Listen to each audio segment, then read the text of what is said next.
This is Beyond the Uniform with TJ Brassil. Well, welcome into another episode of Beyond the Uniform. I'm TJ Brassil, joined today by Kendall Ellis. Kendall, thank you for joining the show. Thanks for having me. Of course. Okay, so I'm sure you've talked about this plenty of times, but I can't just go past it. So, a couple years back at the NCAA championships, one of the things you're probably most famous for as of today is that epic comeback that you had in that 4x4 to win your team the Natty, basically. Yeah. What was it like when you crossed that finish line and you essentially won your team that Natty? For a while, I didn't know that we had won. I didn't know that I caught her. I was really hoping that we did, but I was like, I don't know, I'm not sure. I don't really want to celebrate just in case they say that we didn't really win. But once my teammates started hugging me and the announcement came through and they're like, SC wins the national title, I was like, oh my gosh, finally, we finally won a national championship because it was cool the way it happened with the relay and I was excited that we won that. But being on a team for 4 years and every single year trying to win a national title and it never happening, but having it happen your senior year, the last time you're going to represent your college, was finally all the hard work has accumulated into this moment. It felt good. It was a perfect ending. So you essentially became famous overnight from that. You were all over sports and you were all over Twitter. You're all over everything. What was that like to just kind of become an instant celebrity? It was weird. I'm not somebody who likes a whole lot of attention. That's not really my thing. So people were stopping me in the store, stopping me around campus, just in random places. I was just getting stopped. Oh my gosh, you're the relay girl. Can I take a picture? And I was like, yeah, sure. I'm looking like a scrub right now. I wasn't planning on people recognizing me, but it was a lot. It was just really overwhelming. But I can say that it was really, really sweet. People were reaching out. I had tons of messages and comments and people just really, really being nice. And I was like, wow, this is great that they can see something that I did in my sport, which is feels normal for me. That's my job. That's what I'm supposed to do. And they relate to it and felt a way about it. And that was really cool to me. Just having people reach out and just they were more excited for me. And I was like, oh man, that's super sweet. That is really cool. So wait, so they called you the relay girl? Is that how you were known to everyone, was the relay girl? Yeah, majority of the time if someone stopped me and they saw me, they were like, you're that girl who did the relay thing, right? And I was like, yeah, Kendall, nice to meet you. But yeah, 9 times out of 10 it was relay girl, unless the person really knew track and field like that and they happened to remember my name. So Oh, that's too funny. Yeah. Are you still the relay girl a couple years later, or have people finally started to get the Kendall Ellis down? I think they've got my name down. Oh, good. Hoping they've got it down. It's off my bib 10 out of 10 times. So I think hope we drilled it in there. It's Kendall Ellis. All right. Well, if anyone's watching and still thinks you're the relay girl, just remember it is Kendall Ellis, not the relay girl. Yeah. All right. So typically, whether it's a sprint or the 10K or a race in between, runners go into a race with a race plan. But then when you're in that relay and I think you were 2 or 3 people behind when you got the baton, what is it just go, go, go, or what happens to your race plan at that point? It's literally just go, go, go for me. The way I run the 4x4 in general, even not in a championship race setting, it's just go. There is no time to really think okay, I'm gonna get out here, conserve, because everyone's just going. So I have to go with them. And especially when we had the whole baton bobble situation, it was just okay, we just have to run at this point. We can't sit here and try to strategize. Let's just run. That makes sense. Yeah. All right. And so there's been so many epic races and epic things done at Hayward Field, whether it's Steve Prefontaine or Ashton Eaton breaking the world record, the Triple Crown, and it kind of culminated with your race. I don't know if you've ever really thought about this before or not, but you were the last race at Hayward Field before it was torn down and is now being rebuilt. Have you ever thought about that? And what goes through your mind when you think that you essentially ended Hayward Field in such a historic fashion? I think it's just like, it's like doing, like you said, there's been so many great performances there before. It's only right that we end on a high note. Like, it's just keeping the Hayward magic alive and keeping the tradition of incredible performances going on. So like, it's an honor to know that like my performance was the last one to grace like the old Hayward Field. I think just puts me in good company, and Hayward magic is real, and it's well and alive. Started great, ended great, will continue to be great. So I just like to be a part of it. That's awesome. All right, so we mentioned obviously that epic race. You also were the collegiate record holder in the indoor 400. You've ran at Worlds. You've accomplished a lot of different things. To this point in your career, what's kind of your biggest accomplishment so far that you think? Personally, I'm super proud of the collegiate and American like indoor record, just because I think the year before I'd gotten second. So coming in my senior year, I was like, okay, I'm ready to win. I'm ready to have a title to my name. And, the goal was just to win, to get the national title. Like, as I was running, I didn't even know what the record was prior to. So once I crossed the line and they said that it was the collegiate record and the American record, I was like, oh, wow, like, what a way to start senior year. Like, this is like time. Like, it feels good. I'm excited. Been a long 4 years coming, but I think that's what I'm most proud of, just because I think about that race all the time, and I enjoyed the race itself. So, and I think my coach was super excited, like, to see him like so proud of me. I was like, yes, that's that's what every athlete wants, their coach to like be proud of them, and he was. So that will hands down be like my most favorite accomplishment, easily. Well, that's a heck of a senior year. You started off with an American record and ended with one of the most historic races in Hayward Field history. So, I say you succeeded well in your senior year. That's for sure. Good year. So now going forward, I mean, you've accomplished so many things, and you're still extremely young in your career. What kind of goals do you set for yourself going forward in the rest of your career? It sounds kind of weird to say, but like, I don't think I've done anything. Like, I look at my career and I'm like, I don't think I've done anything yet. Like, I've made 2 world teams so far. But I've yet to bring home like an individual medal from it. So I'm like, okay, we're making teams, but now it's time to like go and do something while we're there. Like, let's go make an impact. Let's go get an individual medal. So I think those are just the goals that I'm looking at, making Olympic teams, winning gold medals, as many teams as I can make. The American record, the world record. Like, there's so much more that can be accomplished, because I just feel like I haven't done any of it yet. I haven't even like scratched the surface of the stuff I'm capable of doing. So, I'm young and I'm glad, because I'm gonna need some time to accomplish like everything that I want to accomplish. I don't think there's a rush to it or anything, but I haven't even like scratched at my goal list yet. Well, time is absolutely on your side, so that's a plus. But okay, so you mentioned the couple of world teams. Going into this year, into Olympic trials year, does having been on that world stage and having that experience give you more confidence heading into the Olympic trials to make an Olympic team? In a sense, yes.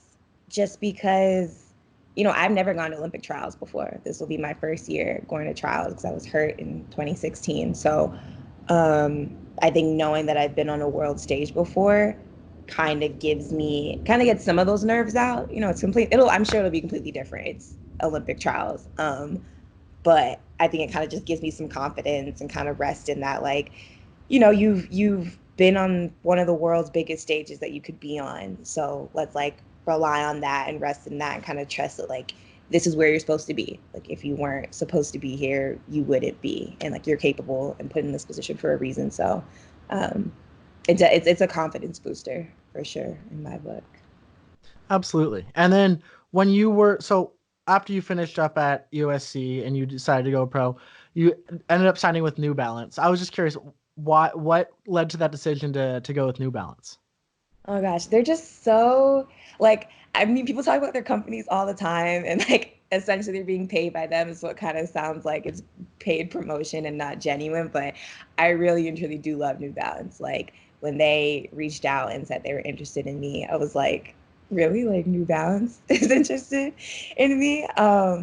They've just come so far. Like they've really like innovated over the year and like appealed to the younger crowd because I think before they're kind of known as like the dad shoe and kind of out there, people were interested. But now, like, I wear stuff to practice and they're always like, oh my gosh, like your outfit's so cute. And I'm like, yeah, like it's New Balance. We've come a long way. But it was just an honor to be part of the company. I think they're really selective in their athletes. They have a small pool of us compared to the other companies. So it really, really is an honor to represent them and that they see something special in me that they want me to wear their uniform and represent their brand. That's really cool. All right, so you were originally from Florida, went to USC. So USC brought you all the way across country. Yeah. How hard was that adjustment to go from Florida to Southern California? Oh my gosh. I feel like I'm still adjusting. Like I've been out here for 6 years now. I always said that I wanted to leave South Florida. I was like, I don't, I love Florida. I'm a proud Floridian to the day I die. But I was like, it's college. Like I was planning on 4 years. I was like, let's just try something new, see if we like it. And I kind of feel like California is, if we were going to take this the wrong way, like the Florida of the West Coast in the sense that like there's similar weather. I think like, yeah, we'll leave it at similar weather. It was definitely an adjustment because I don't have any family out here. It was just me, and that's when your teammates really, really become your family because a lot of them didn't have family out here either. So adjusting in that sense, kind of getting comfortable with, okay, it's a 6-hour flight back home, so you don't really have the opportunity to go home as often as everyone else does. We might have to sacrifice going home for Thanksgiving and just go home for Christmas. So things like that I had to kind of get used to and kind of figure out like, okay, communication skills have to go all the way up because you literally are not going to see these people for majority of the year. So it was a transition. Definitely made easier by having like my coaches and my teammates, bring me in as a family for sure. But the beaches still aren't, they're not better than Florida. So that'll be an adjustment that like I never get over. So So you're still a Florida girl at heart, even though you're in SoCal. for sure, I will always be a Florida girl, like forever. So you mentioned how your teammates kind of brought you in. You guys really bonded together as a family at US Senior Coaches. What kind of things did they do to really make you feel at home in Southern California? Uh, um, one of the things I was always invited to their homes for Thanksgiving, which I really appreciated. It would be like multiple invites from multiple teammates, the coaches themselves. So that was always, always really appreciated when you don't get to go home with your family for the holiday. And then we bonded so much. Like we always hung out. You would think that like we'd be at practice for however long and like in some classes together and we'd be like tired of each other and be like, okay, like that's enough for the day. But we're always hanging out on the weekends. We're always over each other's houses, just having fun. So it was like it was so much more than just like a teammates on the track. It was like we were really friends off the track. I'm still good friends with a lot of my teammates from over the years. So it feels good. It feels good to know that like there's a family within your college and outside of your hometown.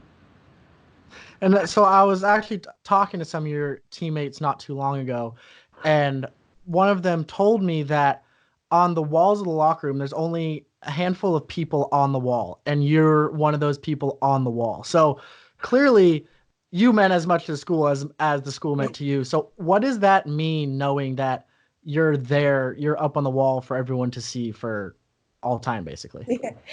It feels really good, like you said, you give so much to the school and you give a lot to the program and like, ultimately you hope it's appreciated and like you think it is, but to see it in like physical form, is just really reassuring, and it's nice because like future generations will come in, and hopefully I'm still relevant in the next like 5, 6 years. So and they're not like, who's that girl? But they're like, oh, like that's Kendall Ellis, like when she was in college, and now she's like, I don't know, like 27. like she's still like doing her thing. So it's nice to see like where she started and stuff. So it's just really, really humbling. It feels good to know that your school loves you just as much as you did wearing the uniform and whatnot. Absolutely. I have no doubt you'll still be relevant for quite a ways to go. So no worries there. So you were talking about how, and for people not to take it the wrong way, but how there's similarities between California and Florida. On the flip side, what was the biggest difference that you had to get used to between Florida and California? I'm a beach girl. I really, really like the beach. Like in high school, our high school was like a few minutes away from the beach. So we would go after school, and I don't live far from the beach back home. So that's just like a normal weekend staple activity. And the few times I've been to the beach in California, it doesn't hit the same. Like the water's cold, it's all sandy, and I'm like, ew, it's just not like my Florida beach water. It's not the same thing. It's not. So I don't like the beaches. The beaches are terrible. And the only other like the biggest difference to me, or the one that matters most to me, is there's no Publix in California, and I love Publix. For those who don't know, it's a grocery store, but it's like so much more than that. It's a whole experience, and it's great, and I love it. And I just think every state in the whole world should have one. So Okay, so you say it's a whole experience. What's the whole experience? Like, why is it so great? because they're just so sweet, they're so nice. They always have a sale. It's really good Publix chicken tender subs and cake. And it's just like I love grocery shopping, so maybe I'm biased, but like it's just great. It just feels like home. So Okay, well that makes sense. That makes sense. Well, so two things California has to work on: getting a Publix and improving their beaches. yeah, I don't know how they're gonna figure out that beach one, but I wish them luck. So Yeah, that might be one of the first times I've ever heard people not like the California beaches. But so if you'd been in Northern California, you would have had a rude awakening because those beaches are way different than even Southern California. yeah, we won't go over there. We'll stay over here. All right, so I don't know if you've ever seen this kind of stuff on Twitter or not, but there's a thing on Twitter and it's called a Florida man. Have you ever heard about that? And it's Yeah. it's all about like all these crazy stories that always start with a Florida man has done this or a Florida man has done that. So that got me thinking, what's the craziest story or thing that you've seen happen in Florida? Um, I think, mm, I think the craziest story that I like remember was some years ago, and it was like that man who was, I think he was like off of acid or something, and he was like eating that woman's face. That was yeah, that was some years ago. I think it was in like middle school or high school, but like he like ate this person's face, and it was really weird, and I was like, okay, we're gonna like brush that off and like pretend it's not a part of Florida. So that was definitely like the craziest story. But there's always a new one every week. So like who knows what'll come out in the next few days. But there's always something interesting happening. Like So is that blown out of proportion a little bit on social media, or is Florida actually as wild as it seems? I feel like it's blown out of proportion because South Florida is an entirely different like entity than the rest of Florida. So Okay. that stuff doesn't happen down south. It's like Central Florida and like up north that like the crazy stuff is happening. But South Florida, I think we're normal. So when people refer to like Florida being the weird state, let's chop out like South Florida because we're separate. All right, so it's just a chunk of Florida that's the weird state. South Florida is all good to go. Yeah, it's not all of us. That's why like even in my bio, I specifically have like South Florida and not just Florida. So people like don't get confused. Gotta make sure you explain that. That makes sense. Yeah. Okay, and so another thing that I saw is that so you went to St. Thomas Aquinas High School. Mhm. I know you love to rep St. Thomas Aquinas, I but I do. saw that you were very involved in high school. You were involved in a lot of clubs, things like the Delta Gems and Think Big, and you volunteered at I believe is West Pembroke Pines Track Club, that kind of stuff, correct? Yeah. So, were you or what kind of things when you got to USC were you able to still be involved with at all outside of track? Uh-huh.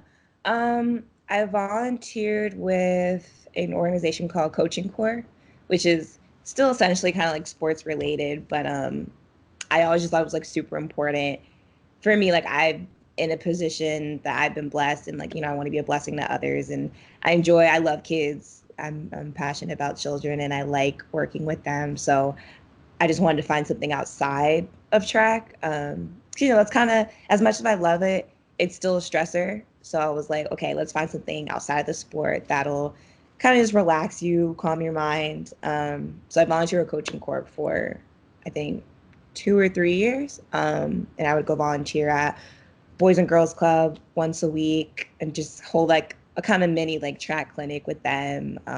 We would play tag and like just different things to get them active and get them moving without, them just being told like, hey, we'll run like 8 laps. I was like, okay, let's have like a fun like relay race where like we're gonna split up in 2 teams and whoever like wins gets this, blah blah blah. Um, Things like that. So that was what took up majority of my collegiate like volunteering time. That was the organization I was with. I had an internship, I think my junior year with the athletic department, and it was just going around in different sections of the department, kind of seeing how things worked and what they were doing there. And that was cool to me just to get kind of like some mini work experience and see what the department that like I kind of work for, what that looked like from the inside. So, I mean, you volunteered so much in high school. Obviously, you did a lot at USC as well. What is it that makes volunteering so important to you? Mhm. Um, I think it keeps us humble. It keeps us humble, especially working with kids. They're so honest. They don't hold back. They don't care about your feelings. So it's just it's a humbling experience, and it's kind of just always keeps you reminded that like I started running when I was 7. So I like very vividly remember the days of me being young and being introduced to the sport, and I kind of just want to make sure everyone else has that opportunity as well, and making sure that they have either a role model or just somebody to reach out to and talk to if they have questions about the sport and about things they want to do. So kind of just making sure I'm a resource if needed, if they want me to be. It's just important. I enjoy it also because it's just like I said, it's stress relieving. Like it's fun to go out there and see 6-year-olds like try to do like high knees and different drills and stuff, and it's just nice. It's like remember when you were like so innocent and you just started the sport and you didn't know much about it, but it was fun because you're out there with your friends and that kind of stuff. So it's just a nice reminder to me. That's awesome. And you said that you started when you were 7. Yeah. So, what was it that got you into track? And then when was it that you realized like, oh, I'm not too bad at this. Like this could go somewhere. Okay, me and my mom have like different accounts of how I got into the sport. I remember telling her I wanted to travel. I said I want to travel. And she was like, I don't really know who's like about to fund this like travel desires of yours at 7 years old. And then she said that like she was talking to, man, it was part. I said I wanted to travel, and then she said that I kept coming home from school, and I was like, Mom, I'm so fast. Like I'm so fast. I'm like beating all the kids at school. Like I'm super fast. And she was like, okay, like let's do something with that. And someone told her about a track club, and then she put me in the track club. I said I wanted to travel, and the next thing I knew, I was running laps, and I was like, okay, this is not traveling, whatever. Um, and then it's gonna sound kind of weird, but I don't think I knew. I kind of knew I was good when I was like going to Junior Olympics and I was coming home with the medal, and I was doing well. Like I was always in the mix. Mhm. And I was like, okay, like that's cool. Like I'm getting like top three and like I'm making it to Junior Olympics and stuff, but I don't think I really knew that like okay, you have a chance to be like somebody in this sport until like maybe junior year of high school. Junior, senior year is where I really started taking it seriously because before that I was like, I'm just running track, like to run, like I'm good at it.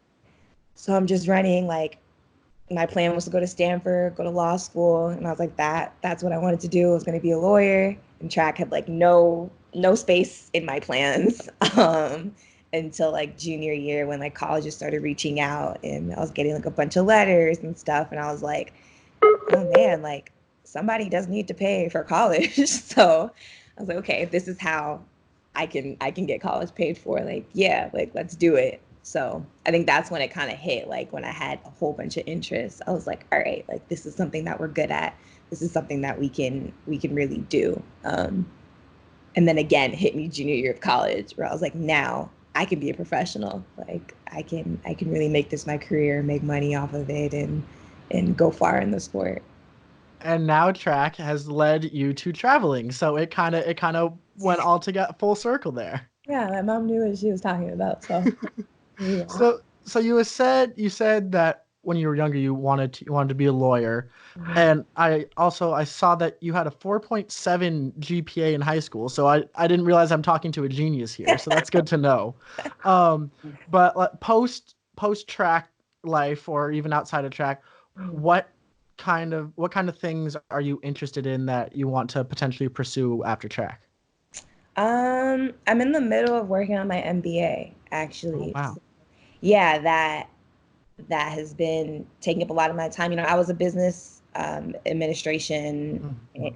major at SC, and now I'm pursuing my MBA. So I definitely have, I'm business minded, always have been. I definitely want to use the aspects that I'm learning, both in my track career now and long after. But I think what I'm really leaning towards right now is getting into public policy after I'm done running because I just, I think we need more former student athletes in a position of power, people who have been there before, who understand how the rules are affecting the athletes themselves. So if I can go work for NCAA, that would be awesome. But I do want to get into policy making and policy changing because it's just fascinates me. I think it needs change, so why not jump in and help out if I can. But yeah, I think that's what I would like to do when my career is done. Maybe coaching, but like I'm probably gonna get an athlete like me, and I don't want to deal with her. So like, yeah, we'll stay from that. That's awesome. Well, you would definitely be a great advocate for all athletes and kind of in that mindset. So that's really cool. So you said you're getting your MBA right now as well, and I would assume you don't have a lot of downtime. But in the downtime that you do have, what kind of things do you like to do away from track just to kind of relax and get away? I'm a YouTube junkie. I love YouTube so much. Like, I can watch hours on hours on hours of YouTube content. It's probably terrible, but like, I just love it so much. There's so much on YouTube. There's everything. And then aside from YouTube, I played piano when I was younger, but I only played for like maybe a year and a half. Uh, and then I played trumpet for 3 years. So I know how to read music. I like music. So I got a keyboard for Christmas and I've been reteaching myself how to play piano. So that's been fun. It's so hard and it's so long, but I miss being able to like sit down at a piano and just play it. So that's what I'm trying to get back to. Wow. So so future Olympian, future policymaker, future musician, maybe future lawyer. We're just gonna keep checking things off the list here. I mean, why not? Life is short. Let's see how much we can cram in there. Like, I like it. I like it. And then, okay, so I don't know if you had seen this recently or not, but before going into the Super Bowl, Tyreek Hill was interviewed, and he was saying that he wanted to try, if he got through the Super Bowl unscathed and was healthy, he wanted to try to make a run at the Olympic trials. So if you had heard about that, or you and your teammates, what are your thoughts on that? Um, okay, from like the stuff that I saw, I think he had like a was it 20-point like PR in high school? Or was it like 20? That sounds right. I think that's what it was. So I mean, okay, I think it's positive in the aspect that like that's great. You know, he's kind of bringing that football attention over to track and field. But on the flip side, I don't want the public to get the impression that like, oh, we can just go hop in the trials. Like, it's simple. Like, not like people have been training their entire lives for this. Like, if he can do it, like, yeah, anyone can do it. And like, I don't want that impression to be given off. So that's where I'm kind of like wary about it. But as far as him personally, like, go for it. If you want to train for it and you think you can do it, like, go ahead. You know, of course, there's like, he'll have to hit the standard and he'll have to like get in other meets beforehand. So like, as long as he understands that, which I'm assuming he does, he ran track in high school. And I don't see any issues with it. You know, like, who are we to be like, no, he can't come to trials? Like, he can. He can. Like, it's not, if it's bringing more attention to the sport in a positive light, then I'm for it. We need all the attention we can get. So Absolutely. But that leads perfectly into the next thing I was going to ask you, is that although it's bringing a lot of attention to the sport, especially coming up to Olympic year, and a lot of people were talking about track and comparing different athletes to track athletes, and look at the time they're running here compared to here, but it almost seems like they end up downplaying what the track athletes are doing as opposed to other thing. What kind of effect do you think that has on track athletes as a whole, seeing that comparison, but it doesn't end up being positive for them? yeah.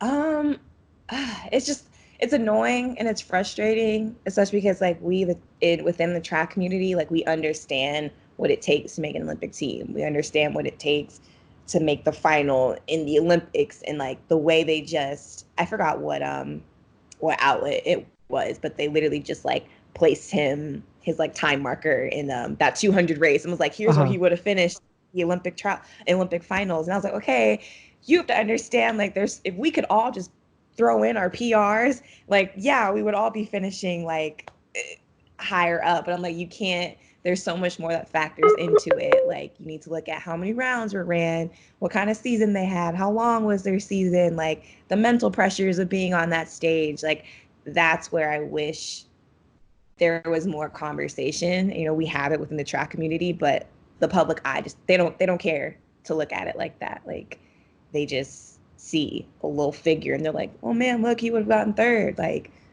it's not real life. That is just a graphic being put on Twitter. And I think it has like, I don't think it has a negative effect on the athletes ourselves, because I think we've kind of grown to understand that this is our reality for now. Hopefully it changes, but at the end of the day, I don't think it affects us in the sense that like, we are still going to go and try to make the team. We're still going to go and try and compete, run, jump, throw as far and fast as we can. It's more of an annoyance thing. Like, it's just irritating. Mm-hmm. Is this something that people will talk about amongst each other at practice or stuff like that? Or are things like this something that everyone just kind of blows off, and like you said, you know that's just how it is, and you just have to kind of deal with it? Mm-hmm. I think there's a divide. I think there's some athletes who are kind of like, it is what it is, like, not gonna lose sleep over arguing with people we don't even know on the internet. Like, it's not worth it. And then I think there's another half who are like, no, like, we can't settle over this. Like, this is their sport. Like, we have to try to change it as much as we can. So I think it's definitely like a half and half kind of thing. And man, it's like, there's so much desire to change commentary around our sport and whatnot, but it's kind of like, we need, like, how is ultimately like the follow-up question, because we can complain about as much as we want, but if there is no action behind it, it's falling on deaf ears. Awesome. Well, thank you so much for your time. I appreciate all of this. I wish you nothing but the best for this year to come and with the trials and everything. You're going to have a great year. So I'm excited to see everything that happens. I appreciate it. Thank you very much.